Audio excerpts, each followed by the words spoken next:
In the Applied Facade Engineering Foundation course, we explored the acoustic performance of facades through 3 dedicated tutorials, covering external noise, flanking sound transmission, and self-noise. Let us evaluate our facade taking into account these 3 acoustic considerations.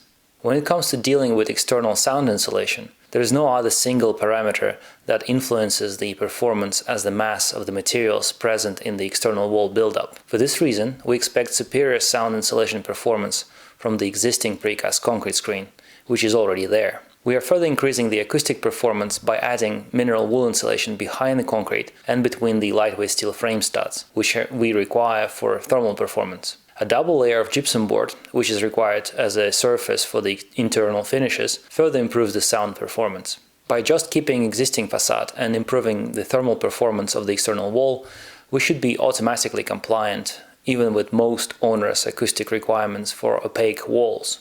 However, when it comes to the windows and curtain wall, we are not as lucky, as we may need to consider the selection of materials and interfaces more carefully. For acoustic reasons, it is desirable for the building to rely on mechanical ventilation only. In this case, we will not have openable windows. Glazing interfaces without provision for vents should generally perform better. As previously mentioned, the single most influential parameter for sound insulation is the mass of the materials. This also applies to glass in windows.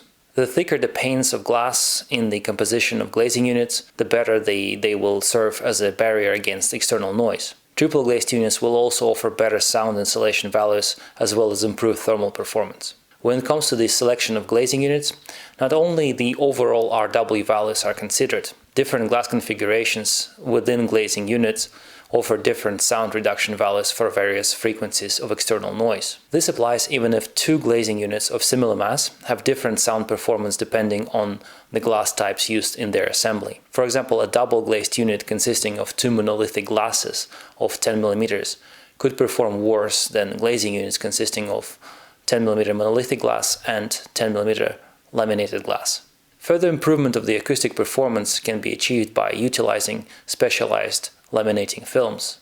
Depending on the glazing unit configuration, sound reduction values can vary per sound frequency. The noises from motor vehicles, crowds, trains, or airplanes will have different sound frequencies. For buildings in city centers, hotels near airports, train stations, or airports, it is common for acoustic consultants to produce an acoustic report based on measurements of noise in the area of the future building during different parts of the day. That entails an acoustician visiting the site several times during the week, at different times in the morning, during the day, and in the evening and at night. The acoustician measures the sound per frequency band, and based on the analysis, they produce a report with target values for sound reduction values per frequency for both glazing and opaque walls. Facade engineers use these values to select the glazing unit's configuration, which either matches or exceeds these values.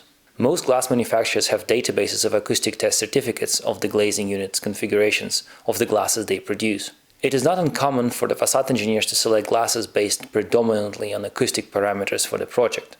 Facade engineers often request acoustic performance for the project before running structural finite element analysis calculations for the glass. Often project glass configuration exceeds any structural requirements just to comply with acoustic parameters. Let's conceptualize the optimal acoustic glass solution beginning with the triple glazed configuration. For enhanced acoustic performance, both the outer and the inner could be constructed from laminated glass featuring acoustic interlayer. To further address the reverberation challenges, we should consider dissimilar glass thicknesses. For instance, the outer pane could comprise of laminated glass 12.8 mm, 6 mm glasses bonded together, while the middle pane could remain a monolithic 6 mm glass. The inner pane could be 8.8 mm pane comprising of 2 mm glasses bonded together to leverage the benefits of asymmetry. Considering the spacer, we could adopt dissimilar thicknesses too. For example, 12 mm internally and 60 mm externally could introduce an additional layer of acoustic optimization. This design strategy not only increases the mass, but also introduces highly asymmetrical composition of the glazing unit, which theoretically advantageous for sound attenuation. Such meticulously designed glazing unit is expected to deliver exceptional sound reduction across all frequency bands, ensuring a near-silent interior environment.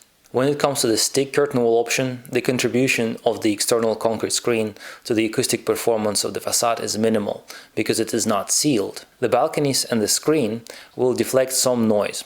However, it is virtually impossible to quantify the sound reduction impact of these elements. The glazing to opaque wall ratio is larger than in the precast concrete facade options, so achieving required sound insulation parameters could be more onerous. The acoustic performance of the opaque walls of the curtain wall could be improved by adding more layers of gypsum board internally. For example, a triple layer of 15 mm gypsum board could be used instead of a usual double layer of 12.5 mm board. Timber is far less dense than the concrete frame. Designers cannot rely on timber slab alone to provide adequate sound insulation between flats on the neighboring floors. A layer of concrete screed is required. A suspended ceiling and a double layer of gypsum board, which are primarily required for fire safety reasons, will also help with sound insulation. Sound also travels from one compartment to another, not only through the walls and floor slabs. A facade can serve as a path for sound waves to travel from one dwelling unit to another.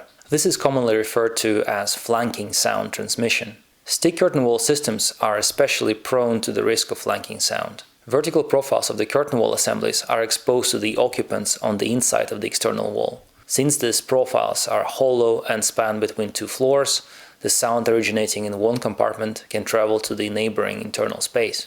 The fact that the mullion profiles are split in the spandrel location does help in minimizing sound transmission. However, there is a spigot connection between the two mullions. This spigot is in direct contact with both mullions it connects. For this reason, it is common for any profiles exposed to both units to be filled with an acoustic insert. There are several proprietary profile insert systems available on the market to address these issues of flanking sound transmission. Flanking sound could be an issue not only for vertical sound transmission. Some facade parts can span between the internal spaces located on the same floor. For example, elements of lightweight steel frame could span between compartments. It is advisable to split horizontal channels at the party wall locations and cover the stud wall with a double layer of gypsum board. This is another example of an external wall element serving for both fire safety and acoustic insulation purposes.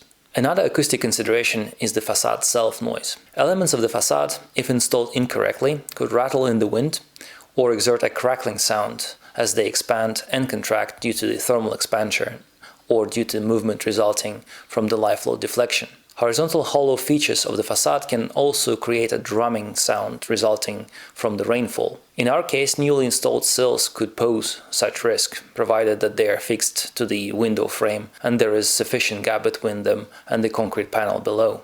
The risk of drumming effect could be mitigated by adding a sealing tape at the bottom of the window below the window sill. There are no other hollow elements in our facade, therefore the risk of self-noise is fairly low.